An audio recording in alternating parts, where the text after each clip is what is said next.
You have questions? America's #1 business coach has answers. It's your Broda from Minnesota. Here's another edition of Ask Clay Anything on the Thrive Time Business Coach Radio Show.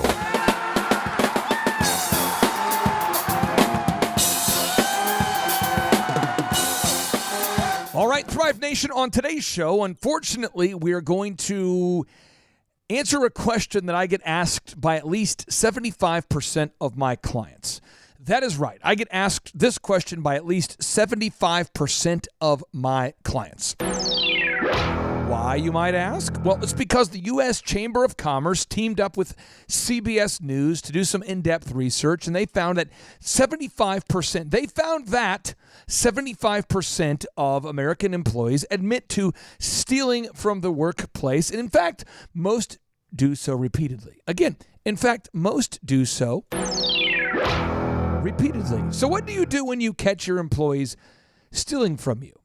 Today's guest, today's question comes from a home builder who writes, what would you do if you were to find out your employee has been stealing money from you by using the company credit card for personal expenses? How would you respond and react? Well, let me tell you how I want to respond. I would like to attack them personally. I would like to threaten them. I would like to go off. However, the legal system, as well as the world we live in, allows people to go on Glassdoor and write whatever they perceive to be true, and people accept it to be true. The world allows people to go onto Facebook and write what they believe to be true or perceive to be true or are lying about.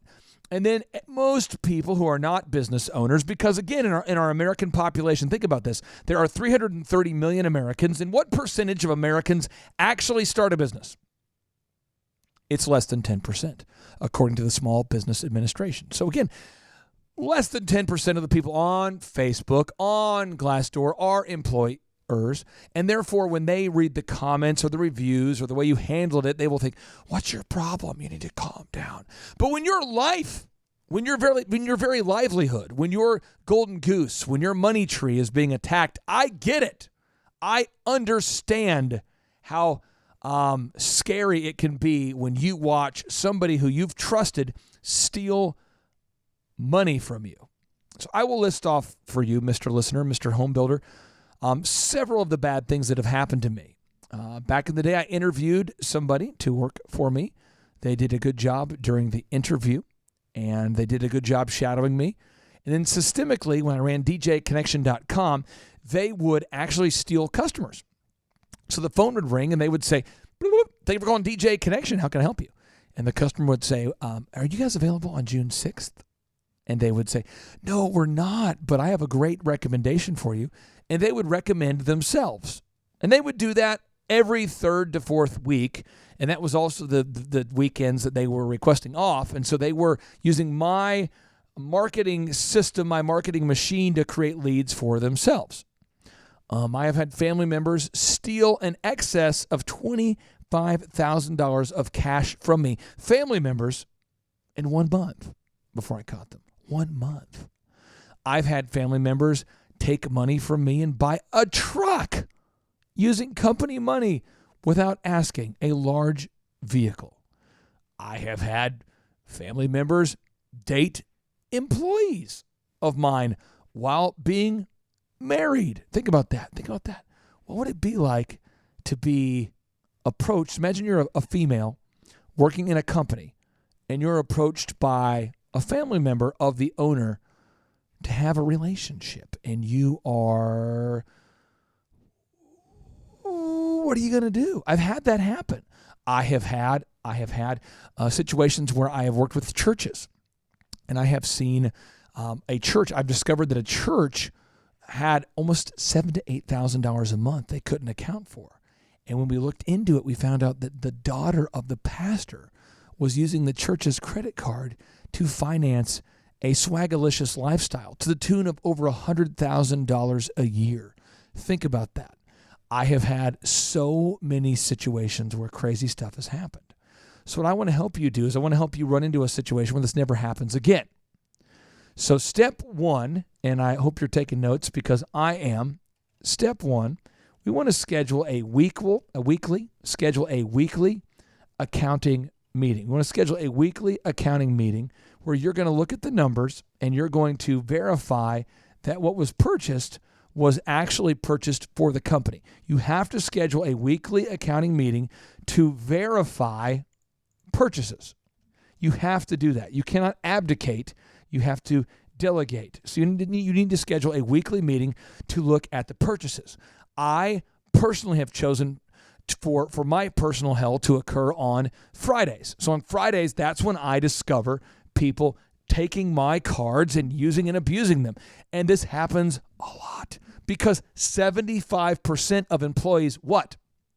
Steal from the workplace, and most do so repeatedly, according to the U.S. Chamber of Commerce and CBS News. Now, according to my personal experience, I think the number is higher. But step one, you want to schedule a weekly meeting to verify purchases. Okay? Every week. It's the same time every week. Now, step two is you want to document issues. Because the way the world works is, again, what percentage of people actually start a company? 9%. Right. So only 9% of our population will ever start a company. Now, according to Forbes, 9 out of 10 businesses will fail.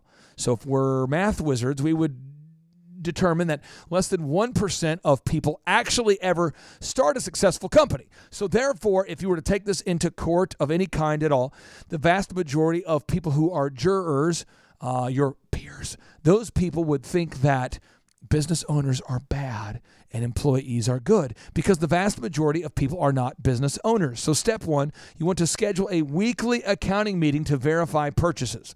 Step two, you want to document all of the issues. Document the issues. Step three, install keystroke recorders. A keystroke recorder is a program that allows you to actually track what people are typing into the computer during the day. Because if you do not do this in the digital age, people will be going online and applying for jobs on your dime. They're going to do it. So you have to install a keystroke recorder.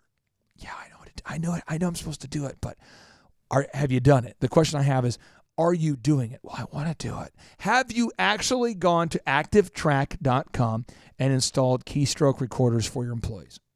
The next step, step 4, you want to install call recording. I recommend that you use clarityvoice.com. But Clay, it sounds like you're paranoid all the time.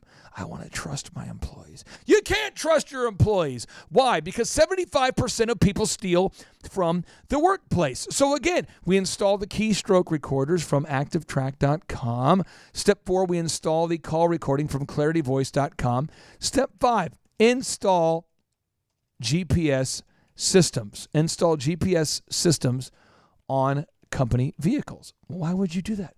Because you want to verify that your employees are actually going to the job site, because usually they're not. When they say they're going to Lowe's to pick up supplies, they're usually going to anywhere but Lowe's. Step 6, you want to install cameras. I recommend the company called Nest. Now, there are other companies that have affordable camera solutions, but I recommend using Nest. It's nest.com. Now, you might say, well, Clay, this guy stole money from me, and what do I do? How do I handle it? Well, I'm trying to help you treat the root of the issue, deal with the root, not the fruit. The root of the issue is that we probably most businesses don't have the paranoia required to be successful sustainably. According to the founder of Intel, think about this for a second. Only the paranoid survive. Only the paranoid survive. Now, who said that? Take a guess. It's the founder of Dell, and his name was Andy Grove. Only the paranoid survive. So we have to make sure that we are sufficiently paranoid. If we do not have these systems in place, we will lose time and time again, and we will always find ourselves saying, what do I do? how do I deal with this? What do I say? I'm trying to help you fix this problem forever. So step 1, schedule a weekly accounting meeting to verify purchases. Step 2, document issues. Step 3, install keystroke recorders. I recommend ActiveTrack.com. Step 4, install call recording. Step 5, install GPS systems or on company vehicles. And step 6, install cameras. Again, step 1, schedule a weekly accounting meeting to verify purchases. Step 2, document the issues. Step 3, install keystroke recorders. Step 4, install call recording. Step 5, install GPS systems on company vehicles. Step 6, install cameras. Now, step 7, or kind of our bonus step, is this person obviously is stealing money from you and doesn't have a problem with it, so we need to make sure we tread lightly. We want to gather all of the information. Gather proof that the person is, in fact, using your card for personal purchases, and then document the issues. And then pick a date in the calendar when it is most convenient for you. Pick a date. Is it November 7th, November 8th, January 5th? Choose a date in your calendar that's most convenient for you. Because step 7 is we must conduct a weekly group interview. Conduct a weekly group interview because he who has the most options wins. So document all the issues and in your mind determine when you're going to fire this person. And then when you have the most options, when you have a backup, it might cost you less money to have someone steal from you every week than it would to replace them right now. Think about that. And then choose in your mind when you're going to fire them. And through the process of the group interview, you will find great candidates. There are great people out there. We have great people that I work with on a daily basis. Great people like Sean, like Claire, like Harley, like Robert, like Amanda, like Amelia, like Andrew, like Larry, like Felicia. Great people on our team that can be trusted on a daily basis. And these great people are abundantly available if you do the group interview. But if you feel stuck or trapped, you might have to stick around with them for the short term. But do not let the emotions get in the way of the motion you need to take. Don't get emotional about this. Don't not fire them because they're family or friends, and don't fire them immediately because you're so mad. Choose the right time for you to fire this person. So if the question is what to do when you catch your employees stealing from you, my answers to you would be: step 1, schedule a weekly accounting meeting to verify purchases.